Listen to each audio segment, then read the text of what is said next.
You know what's funny about Shadow of War? Everyone remembers the loot boxes. Almost no one remembers that underneath all that corporate nonsense was one of the greatest mechanical sequels gaming has ever seen. When people talk about perfect sequels, they bring up God of War Ragnarok, Spider-Man 2, maybe Red Dead Redemption 2.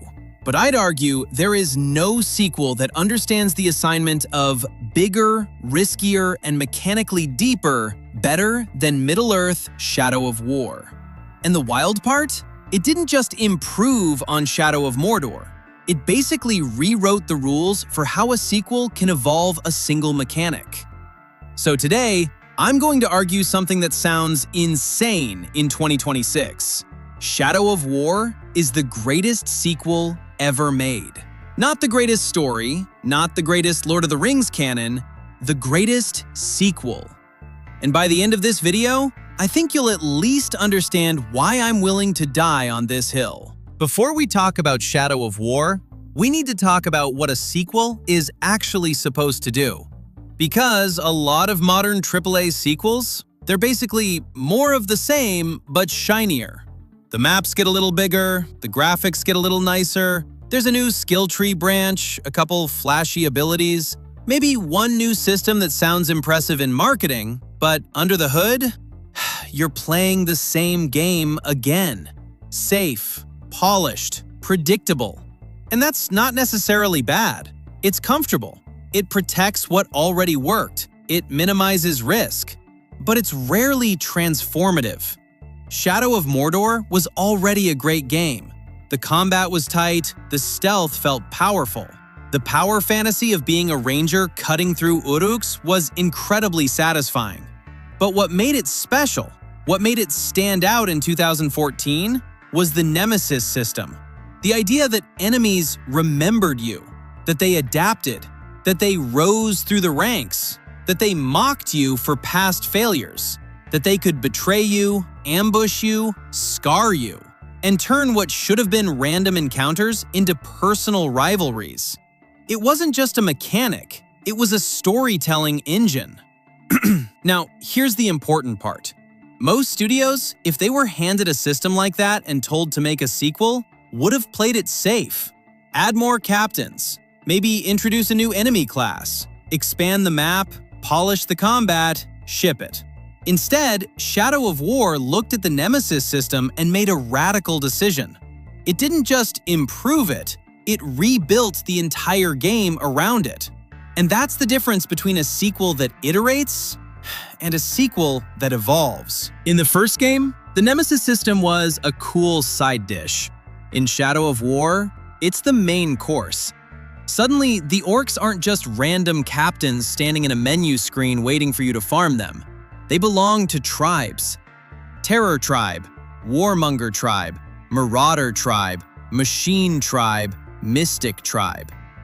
Each one doesn't just change how they fight, it changes how they look, how they talk, the armor they wear, the weapons they carry, even how the region itself feels under their control. The world starts to reflect the hierarchy. You don't just kill them anymore, you recruit them, you shame them, you dominate them, you promote them, you assign them as bodyguards, you plant them as spies inside enemy fortresses. You build an army that is uniquely yours. And the game doesn't politely wait for you to act. Orcs betray you mid-fight. They ambush you during missions. They interrupt story quests. They cheat death and come back stitched together, burned, poisoned, mentally broken, sometimes terrified of you, sometimes obsessed with you. They remember. And because they remember, you remember. Every time you boot the game up, the power structure in Mordor has shifted based on your actions. Someone you ignored climbed the ranks. Someone you humiliated came back stronger. Someone you trusted stabbed you in the back. It feels alive. And then, the genius move. It ties this entire web of relationships into fortress sieges. You're not walking into a generic boss arena. You're assaulting a castle defended by orcs you have history with, guys who've killed you, Guys who've mocked you. Guys who betrayed you at the worst possible moment. When you win, you don't just get a cutscene and move on. You reshape the map. You install your own overlord. The tribe changes, the aesthetic changes, the defenses change, the politics change. That is what a sequel is supposed to do. Take the thing that made the original special and build the entire experience around it. Now, let's address the elephant in the room. The reason this game's reputation hit rock bottom: the microtransactions. At launch, Warner Brothers buried this brilliant system under a layer of greed. They put orcs in paid loot boxes. They tuned the late game, the Shadow Wars, to feel like a grind that nudged you toward your wallet. And honestly, the criticism was fair. But here's the 2026 perspective. Those systems are gone. They were completely removed. The game was rebalanced. The grind was dramatically reduced. The loot box store was ripped out.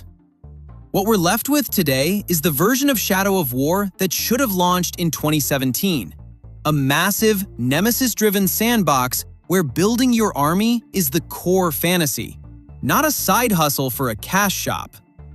If you're still holding a grudge from launch day, you're not wrong for how you felt. But you are missing out on a game that quietly redeemed itself. So, is Shadow of War the best game ever made? No. The story is absolute fan fiction chaos.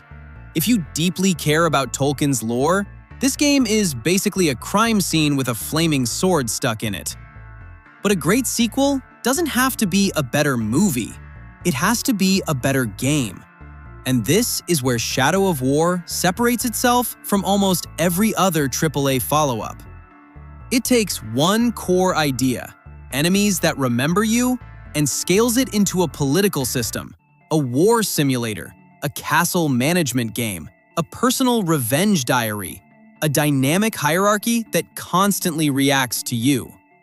No other sequel evolved its defining mechanic this aggressively. Most sequels polish. This one transformed.